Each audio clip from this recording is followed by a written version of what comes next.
Hello everybody and welcome to today's video where I'm going to be talking about how to DM for Clerics in D&D 5th edition. Now let me go ahead and just get this out of the way right now. The Cleric in D&D 5th edition is a powerhouse. They are so strong in everything that they do. They have tons of damage, they have tons of utility, and they can heal. And not only that, in a lot of their subclasses, which I will get to in a little bit here, they actually get a lot of proficiencies which allow them to also keep up with fighters. So they are incredibly powerful and a lot of DMs don't know how to handle them, even the more veteran DMs. So I'm gonna give a few tips on how to handle them, a few pitfalls that you should watch out for, and hopefully by the end of this video, you can feel confident in going into your campaign and DMing for your cleric. So, jump into the video. So the first thing I want to talk about is exactly what I started this video with, being a powerhouse. So these clerics are so powerful in 5th edition. At this point in 5th edition, everybody knows that, but when 5th edition first came out, everybody assumed that the cleric was just a healer because that is a lot of what they had only been in past editions. But in this edition, oh buddy, they have a lot, and that is because of their long list of prepared spells. So clerics have a massive list of spells that they can prepare at the end of each long rest, and they can choose which spells they want to take into the day. A lot of them do a ton of damage, a lot of them do a ton of utility, and a lot of them do a very, very good amount of healing. And so how do you handle that as a DM? Well, one, take into account that the cleric can only be as prepared as they know the adventure is ahead of them. If the adventure ahead of them is a bunch of social encounters, but they don't know that, they might only take damage spells for the day. Or if the adventure ahead has a ton of combat, but they were expecting to go into town, they may have taken a bunch of utility and social spells. So you have to keep in mind that the cleric is really only as powerful as they are prepared for the day. And so if they don't know what's happening ahead of them, they may not prepare the right spells. And so I would really work with the player who's playing the cleric and kind of work with them and talk with them and know what they're preparing for the day, know what they usually like to do, what are their signature spells, so that you don't go into a day accidentally overtuning things. Maybe you've created a really powerful encounter expecting the cleric to have been prepared as they usually are, and they're just not, and they get steamrolled by the encounter and you accidentally TPK, or vice versa. Maybe they usually only prepare utility spells and today they decided to go all out on combat and your encounter, which was supposed to be a big deal, gone. Immediately steamrolled because the cleric was just a powerhouse of damage in that area. So you have to keep in mind that clerics are only as powerful as they are prepared usually. So you need to speak with your player, know what they're kind of handling, and also keep that in mind in case you might overtune something and you realize the cleric's not going to be prepared for it. Maybe tune that back a little bit during your bathroom break so you don't accidentally steamroll the party. So yeah, tip number one, make sure to know your cleric's spells, what spells they like to prepare, and be aware that the cleric is an incredibly powerful class and you don't want to nerf them at all, but you do want to be prepared for it. The second thing I want to talk to you about is their subclasses. Clerics in D&D 5th edition, I think at this moment have the most subclasses. I'm pretty sure. Wizard might have more. Let me go check. Hold on.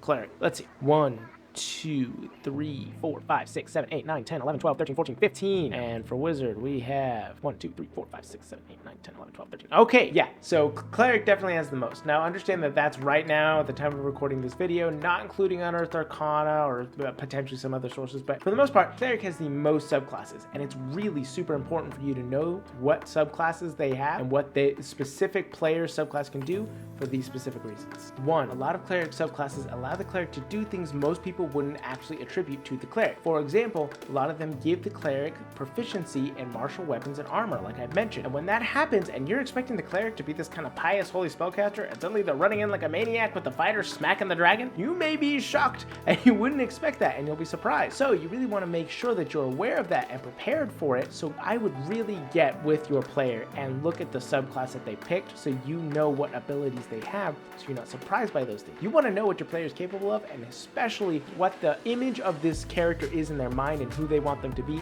so you can help them make that a reality. So definitely get with the subclass, know what subclass your player picked and know its abilities, which leads me into part 2, which is you've got to look at their Channel Divinity and know what it does. Every cleric gets Channel Divinity, and across every single cleric subclass they get the ability to turn undead, which is holding their holy symbol up, which then frightens all the undead around them if they can't make a saving throw, and at higher levels it can straight up murder undead outright, just one shot. But each subclass gets their own unique way of using Channel Divinity, and you need to know what that does because a lot of them can be very powerful and can surprise you. So make sure you know what the Channel Divinity does, and don't forget, Channel Divinity at early levels can only be used once per rest. Eventually you do get another charge, and at highest levels, I think it's 18th level, you get a third charge, but you don't get to use one charge of your turn undead and one charge of your subclass's Channel Divinity. They share charges, so don't get confused by that and let your player use it too many times, but definitely make sure you know what it does so that you're prepared for when the player wants to do it. And the last thing I want to talk about is one that a lot of DMs, new and old, get really tripped up by. So I definitely want to make sure that you guys understand what it is, how to deal with it, and how to make sure you use it in a non-game breaking way. And that is Divine Intervention.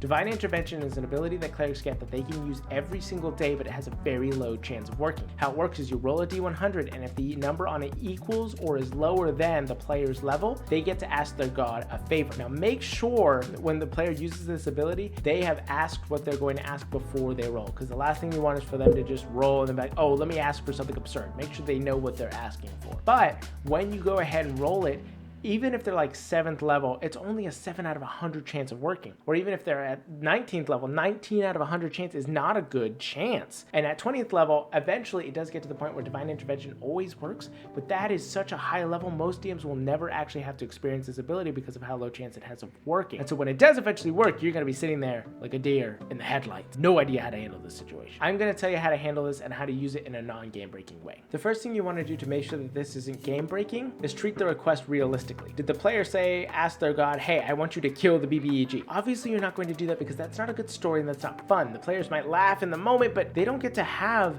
that story where they were building up to the villain. They don't get to fight against the villain, and the campaign kind of ends right there, which is not very fun. Unless your players think that's fun, in which case, hey, roll with it. But if they don't, and if they're players like mine who are really story driven and don't want things to just kind of end without any climax, here's what you do. Take the request that they have asked for and make it realistic. They want to kill the BBEG? Okay, well, maybe the god does something awesome, like send them an ally to fight in their next battle, or maybe boosts them all up a level. Something amazing, but doesn't just kill the BBEG outright. It gives them the ability to go and better be prepared to fight the BBEG, but it does not totally circumvent the encounter and just totally ruin the story. You want to go ahead and take the request and make it realistic. Make it something that could actually happen in the story without ruining things. And if your players have a problem with that, if they say, why can't my god do this?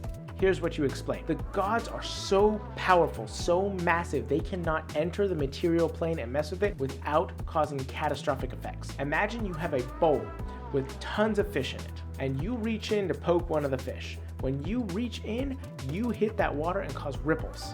It is the same thing for the gods, except those ripples are reality altering. They destroy everything. The gods simply can't just interact. That's why they have clerics. They have people who can, because the most that they can do is occasionally speak down without destroying everything. When you have used Divine Intervention, what you have done is you have gone ahead and you've opened a small portal through yourself of which the gods can interact with the world in a little bit better of a way than they ordinarily could. A little bit more powerful of a way that's less destructive, but it only lasts for a short amount of time. So they cannot come in and just disrupt everything. The most they can do is help the player in that moment and explain that to them, and hopefully that should make them a little bit more okay with how the Divine Intervention has worked out. So I hope this guide has helped you guys out. I hope that you feel a little bit more prepared to DM for clerics. If you're a player, I hope you feel a little bit more like you can go and play a cleric without being problematic and being able to work with your DM. But I hope you guys all have a wonderful day. Go out into the world, make it your own. Don't let it get you down. And don't forget to play a role.